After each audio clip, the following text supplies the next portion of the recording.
Grand Prix that was. Fantastic advert for motor racing.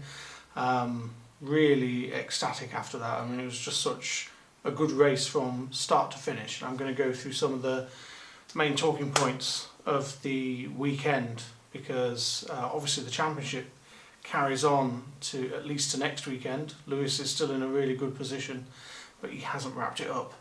And it's just going to be a really fascinating end to the season now.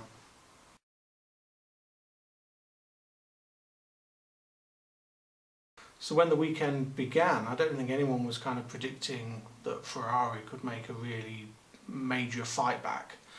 But they came to Austin with a new floor, looked rather exciting. Some of the, if you're interested in the way that Formula One teams kind of keep updating their cars through the season, some little changes to the floor which certainly looked intriguing, and they certainly seem to be have the fastest car, and I think that was shown up with the battle for pole position. We knew that Sebastian Vettel was going to have a grid penalty because of events that had happened in practice, and he would drop down 3 places.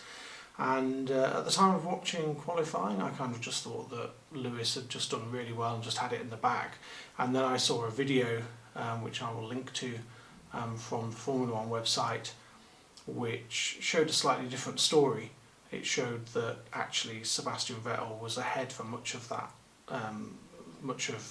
qualifying, the final qualifying laps between Lewis and Vettel. It was incredibly close, and Vettel was ahead for most of it. Obviously, with the grid penalty, it didn't really matter, but it shows that Ferrari actually have the upper hand in terms of car design at this present time. This has been fluctuating all the way through the year, which is making it really interesting, and I wasn't expecting it. I was expecting now for Mercedes to just keep pulling away, but Lewis got the fastest lap by the tiniest of margins really, and it's these margins that kind of add up over the course of the year, which cumulatively mean that you win the World Championship.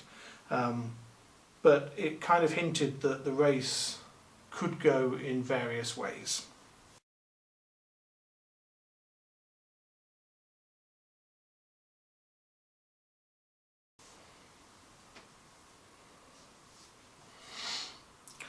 Well, I was hoping for the start to mean that Raikkonen will get into the lead, because I'm not a Raikkonen fan. I'm not particularly a Ferrari fan, although I like to see them win. I just want the championship to carry on. And that's exactly what happened. Raikkonen got into the lead and was able to stay ahead of Lewis. Further back, Vettel was having quite a good lap, I thought, and I was really disappointed when he screwed it up when he spun. I just thought, this is terrible. You know, yes, you have to take a few risks. Yes, you're fighting the World Championship, but actually you've got the fastest car this weekend again, like you had in the middle part of the year. Don't screw this up. And ultimately, of course, he was fighting with Ricciardo, who ended up retiring anyway with car problems. So that was a little bit frustrating. However, it then did lead to, I think, what was quite an impressive recovery drive, with Vettel getting back into the points really, really quickly. So I was impressed with that.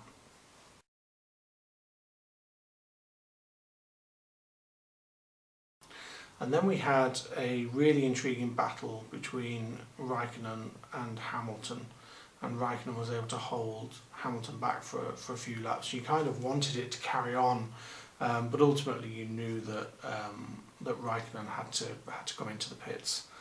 But it was really, really nice for a while, and it was nice to see them getting up close and personal.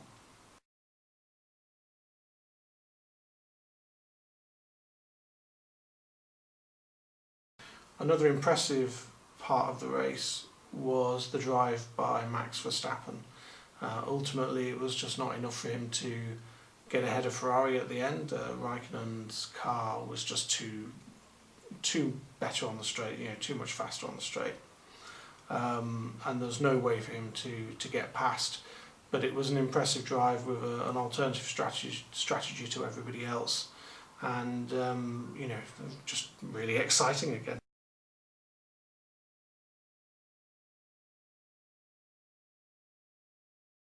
And then we had that three-way battle for the lead in the closing stages, where you had Raikkonen, Verstappen and Hamilton.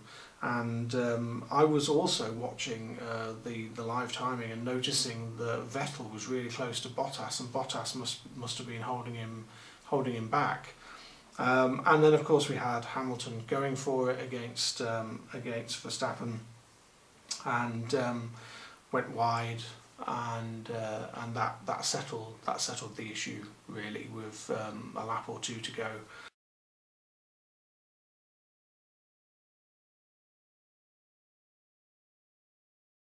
And then we got Vettel taking Bottas and moving to just one place behind Hamilton, into fourth.